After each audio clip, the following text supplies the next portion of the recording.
le beau et précieux nom de notre Seigneur Jésus, que la grâce et la paix du Seigneur soient avec vous. Nous sommes appelés en ce jour à faire la synthèse de la leçon 7, qui se base particulièrement sur le chapitre 6 de 1 Corinthiens. Nous n'allons pas faire toute la lecture de ce chapitre, mais avant de mettre l'accent sur le point sur lequel nous voulons intervenir en ce jour, nous voulons relever quelques informations en rapport avec la ville de Corinthe. Il faut dire que Corinthe était une ville cosmopolite, florissante, célèbre par sa diversité, sa culture, son commerce, ses cultes idolâtriques, son immoralité et sa grande richesse. En effet, à Corinthe, toutes ces choses, effectivement, étaient manifestes dans cette ville. Mais à l'époque néo-testamentaire, précisément à l'époque de Paul, Corinthe était considérée comme l'une des plus belles villes du monde gréco-romain. Son commerce florissant et son statut de centre administratif en faisaient un endroit clé au moment où Paul s'y trouvait. En effet, Corinthe également abritait le célèbre temple d'Aphrodite, où officiaient précisément près de 1000 prostituées. Ce temple, effectivement, qui était bâti dans cette ville et qui surplantait toute la ville. Aphrodite est la déesse de l'amour, cette déesse à laquelle beaucoup de prostituées y étaient engagées. Les contemporains grecs de l'époque apostolique, ainsi que les découvertes archéologiques et historiques, montrent que les pratiques sexuelles déréglées de Corinthe étaient semblables à celles de Sodome et Gomorrhe. Nous connaissons l'histoire de Sodome et Gomorrhe et nous voyons toutes ces pratiques qui se faisaient à Sodome et Gomorrhe en son temps dans Genèse, dans le livre de la Genèse. Il en est de même lorsque les archéologues, lorsque les découvertes et l'histoire nous montrent que Corinthe, les pratiques, la vie qui était menée à Corinthe était semblable à celle de l'époque de Sodome et de Gomorrhe. Nous relevons toutes ces choses pour montrer combien de fois la ville de Corinthe, l'immoralité, la débauche, toutes ces choses étaient manifestes dans cette ville. Ce n'était pas un environnement favorable, je pourrais dire, pour une implantation d'une église et à plus forte raison dire la croissance de cette assemblée. Parce que l'atmosphère, l'environnement, la culture ne favorisaient pas véritablement une telle attitude, une église. Parce que l'église était plus ou moins agressée de part et d'autre, de par toutes ces pratiques qui se faisaient à Corinthe. Mais malgré cette atmosphère, malgré cet environnement, nous bénissons le Seigneur de ce que Paul y a fondé une assemblée. Et par la suite, il va donc écrire à cette assemblée dans le but de régler un certain nombre de problèmes. Nous pouvons citer entre autres les divisions dans l'église, la résurrection des morts, également la question des dons spirituels, et également l'immoralité sexuelle dans l'église de Corinthe. À cet effet, pour rester en marge avec cette question de l'immoralité dans l'église de Corinthe, l'immoralité sexuelle, nous voulons donc lire le verset 12, verset sur lequel nous voulons mettre l'accent ce matin. Et le verset 12 dit ceci, 1 Corinthiens 6, verset 12, « Tout m'est permis, mais tout n'est pas utile. Tout m'est permis, mais je ne me laisserai asservir par quoi que ce soit. » Violente déclaration de Paul. Et cette déclaration nous interpelle, parce que lorsque nous parcourons certaines versions, nous comprenons mieux encore ce passage. Et la version Semeur nous dit ceci, « Tout m'est permis, certes, mais tout n'est pas bon pour moi. Tout m'est permis, certes, mais tout n'est pas bon pour moi. Tout m'est permis, c'est vrai, mais je ne veux pas me placer sous un esclavage quelconque. » Voilà ce que la version Semeur nous dit. Mais quand nous allons encore plus loin avec la version française courant, elle dit ceci, « Vous allez jusqu'à dire, tout m'est permis, oui, cependant, tout ne vous est pas bon. » Je pourrais dire, tout m'est permis, mais je ne vais pas me laisser asservir par quoi que ce soit. Version français courant. La Bible de Genève dit ceci, toutes choses me sont licites, mais toutes choses ne sont pas expédientes. Toutes choses me sont licites, mais je ne me ferai point assujettir sous la puissance d'aucune autre chose. Nous voulons terminer avec la version Darby qui dit ceci, toutes choses me sont permises, mais toutes choses ne me sont pas avantageuses. Toutes choses me sont permises, mais toutes choses ne me sont pas avantageuses. D'autres versions vont jusqu'à dire toutes choses me sont permises, mais toutes choses ne me sont pas profitables. En vérité, c'est une réalité pour l'Église aujourd'hui et pour l'homme en particulier. Parce que nous nous rendons compte que nous nous disons que nous avons la permission de faire telle ou telle chose. Mais est-ce que tout est utile à nous? Est-ce que tout nous est utile? Est-ce que tout est utile à notre famille? Est-ce que tout est utile à l'Église? Tout ce que nous faisons. L'homme s'engage dans la pensée du fait qu'il a le droit, c'est son droit, de faire telle ou telle chose, d'accomplir telle ou telle chose. C'est bien.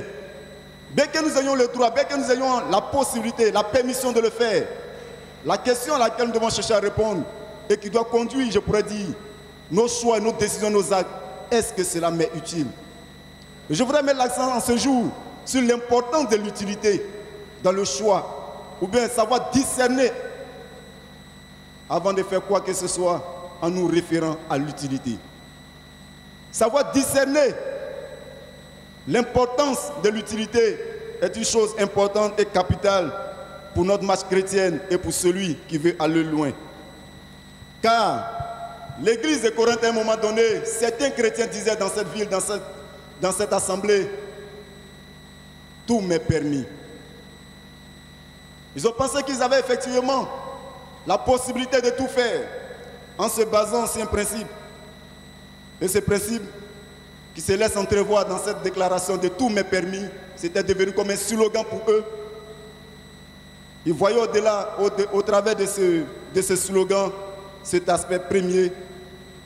Pour eux, Christ ayant payé le prix à la croix, Christ ayant purifié l'Église de ses péchés, pour eux, ils avaient donc la possibilité désormais de faire tout ce qu'ils voulaient.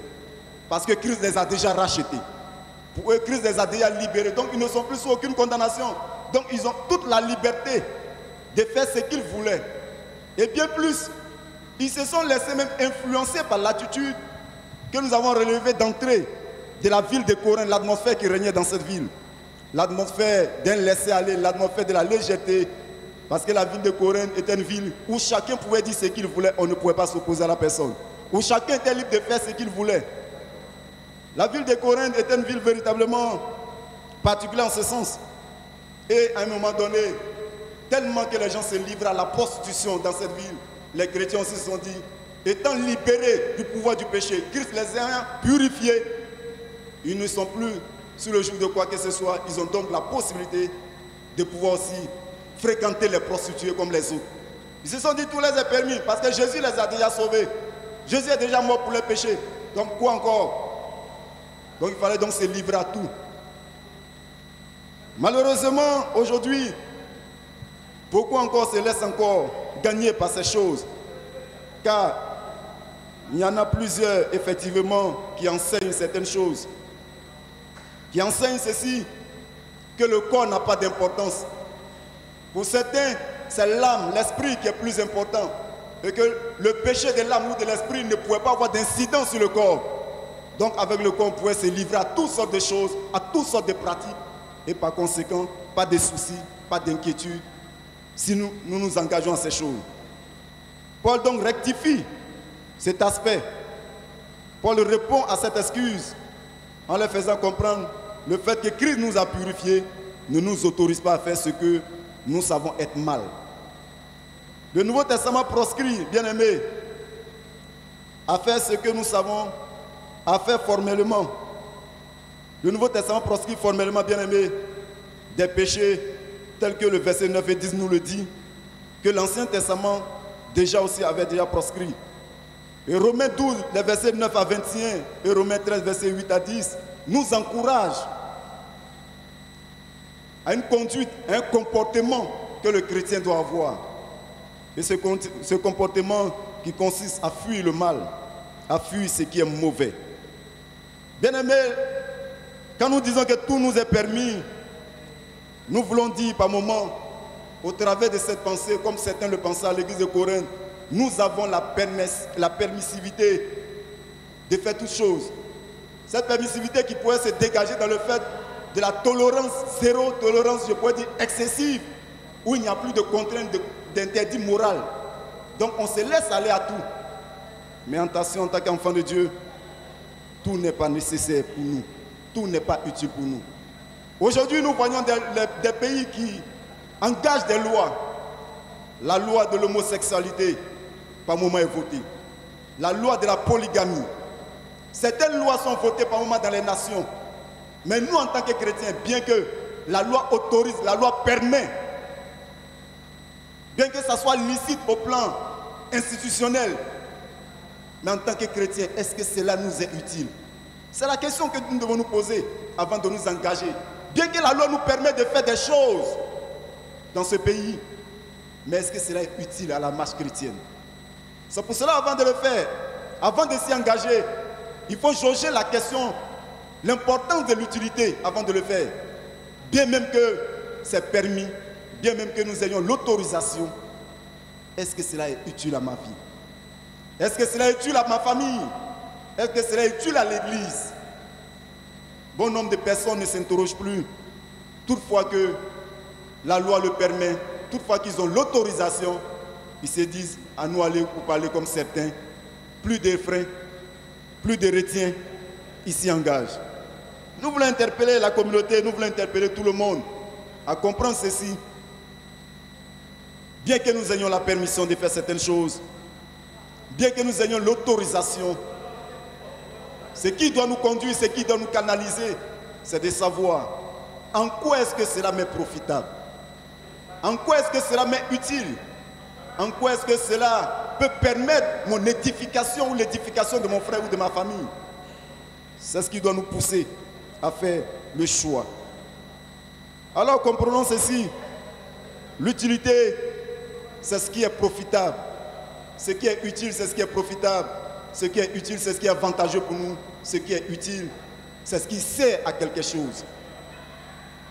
Je pourrais dire, en ce temps de confinement, en ce temps où l'Église n'arrive pas à s'assembler, où chacun se retrouve dans sa demeure, dans son lieu, dans sa maison, loin des pasteurs, loin de l'Église, en tant que bâtiment, tu pourrais te dire, à l'absence des pasteurs, à l'absence des responsables du conseil, il m'est permis de faire certaines choses dans mon quartier.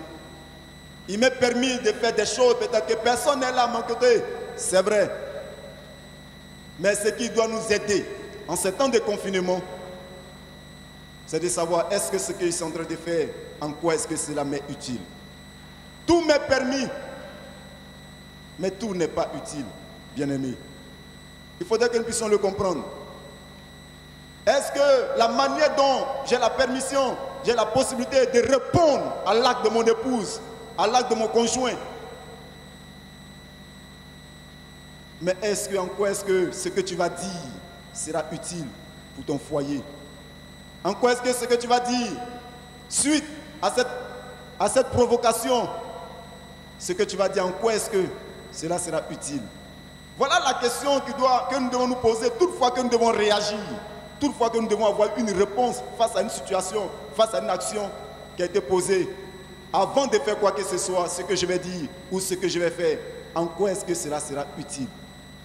Et si nous nous laissons gagner par une telle pensée, bien-aimés, nos pas, nos décisions et tout ce que nous ferons portera toujours des fruits et sera toujours avantageux pour nous, avantageux pour nos maisons, avantageux pour nos foyers, avantageux pour l'éducation de nos enfants. Bien-aimés, réfléchissons toujours à cette question. En quoi est-ce que cela m'est utile avant de faire quoi que ce soit? Paul voulait amener les Corinthiens à comprendre cette, ils ont la liberté en Christ, parce que Christ en effet a tout accompli. Cependant, avant de faire quoi que ce soit, cherchons à savoir en quoi est-ce que cela est utile. Utile dans le sens personnel d'abord, mais allons-y au-delà du sens personnel, parce que si nous sommes gagnés par l'égoïsme, si nous sommes égocentriques, nous allons dire que c'est utile pour nous. Cependant, ça détruit autour de nous. Et quand il en est ainsi, je ne pense pas que ce n'est pas une utilité. Cela ne nous est pas permis. L'utilité doit prendre en compte non seulement l'aspect personnel, individuel, mais prendre en compte également l'aspect communautaire, l'aspect environnemental qui est autour de nous. Si nous voulons poser une action, si nous voulons faire un choix, Nous avons des décisions à prendre. Je pourrais dire, si elle nous est utile à nous seulement, et qu'elle n'est pas utile à notre épouse, qu'elle n'est pas utile à nos enfants, qu'elle n'est pas utile à la communauté dans laquelle nous nous trouvons, bien aimé, je pourrais m'appuyer sur les Saintes Écritures pour dire, c'est que cela n'était pas permis, frère. C'est que cela n'était pas permis, sœur. Mais du moment où c'est en conformité avec la Bible, et que cela est utile à toi, utile à la communauté, utile à l'église, cela va permettre au foyer de se ressouder, de se rétablir, de colmater les brèches. Cela va permettre effectivement à la famille de devenir plus forte. Et je pourrais dire à l'église encore d'aller de l'avant. C'est que cela est utile. Si cela est utile de la sorte, frère, sœur, engage-toi. C'est que cela t'est permis. Alors, je voudrais terminer en disant ceci. Dans le parcours de chacun d'entre nous, sur la terre, en tant que chrétien, ou même pas chrétien, nous aurons à faire des choix, nous aurons en fait à prendre des décisions. Et nous devons savoir qu'au fur et à mesure que nous avançons vers le royaume des cieux, les nations vont entreprendre des choses, des lois. Elles vont permettre des choses, cependant qui ne vont pas arranger la marche chrétienne. Peu importe là où nous nous trouverons, peu importe que nous soyons seuls, peu importe que nous soyons en communauté avec les autres, ce qui doit interpeller l'Église, et chacun d'entre nous premièrement, en quoi est-ce que cela est utile? Si cela nous est utile, bien-aimés, engageons-nous. Mais si cela n'y est pas, ne nous engageons pas. Dans le livre des Actes des Apôtres, au chapitre 3 et 4, Pierre a répondu au Sanhédrin en disant, jugez-vous vous-même s'il est utile d'obéir à Dieu que de vous obéir. Lorsqu'après avoir guéri ces boiteux, ils ont été repris et défendus de parler de la part du Seigneur Jésus. Et Pierre va donc dire ceci. C'est vrai, c'est une interdiction. Là même, ce n'est même pas une permission, c'est une interdiction. Ça pour dire aussi également qu'il y a des interdictions qui ne sont pas utiles. L'Église doit pour moment par moment aller contre ces interdictions qui empêchent la vie communautaire en crise et qui empêchent l'Église d'aller de l'avant. Comme Pierre et comme les apôtres, je voudrais dire ceci. Nous aurons à faire des choix, des décisions, mais basons-nous sur l'utilité. Alors demandons la sagesse à Dieu, demandons le discernement à Dieu pour savoir ce qui est utile à nous, ce qui est utile à nos familles, afin que Dieu puisse nous faire du bien. Si ce, nous allons prier le Seigneur et demander à Dieu en ce jour de nous aider à pouvoir prendre les bonnes décisions, de nous aider à avoir la sagesse et le discernement dans tout ce que nous faisons, afin de ne pas nous laisser influencer par quoi que ce soit. Parce qu'au fur et à mesure, les gens commencent à considérer ce qui était anormal comme normal aujourd'hui. Prions le Seigneur. Nous voulons, notre Père, notre Dieu, te prions ce jour de nous aider. Car nous avons besoin de toi. Besoin de toi par rapport à la sagesse. Car aujourd'hui, c'est une difficulté de savoir ce qui est utile pour nous et utile à notre prochain. Mais nous croyons qu'avec ta sagesse, cela est possible. Donne la sagesse à l'Église. Donne la sagesse à chacun d'entre nous. Donne la sagesse à ton peuple. Donne-nous un esprit de discernement, Seigneur mon Dieu, afin que nous ne fassions pas les choses de nous-mêmes. Mais donne-nous de ne point regarder à nos intérêts personnels. Délivre-nous de toute attitude d'égoïsme. Mais donne-nous de regarder à autrui et de pouvoir se conduire. Non pas comme ces Corinthiens qui avaient pour slogan « Tout m'est permis ». Mais n'en jugez pas l'utilité des choses. Donne-nous de comprendre que l'utilité des choses doit conditionner nos actions et nos choix. Et qu'à toi revienne toute la gloire. Merci de soutenir ton Église en ces temps difficiles et de nous aider à tenir ferme davantage au nom de Jésus-Christ. Amen.